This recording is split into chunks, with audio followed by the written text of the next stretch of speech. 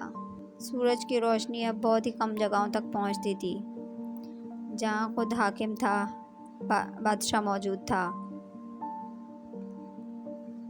بادشاہ، ماہرین اور درباریوں کے علاوہ کال کوٹری میں ٹھوسے جانے والے بہت سارے افراد تھے۔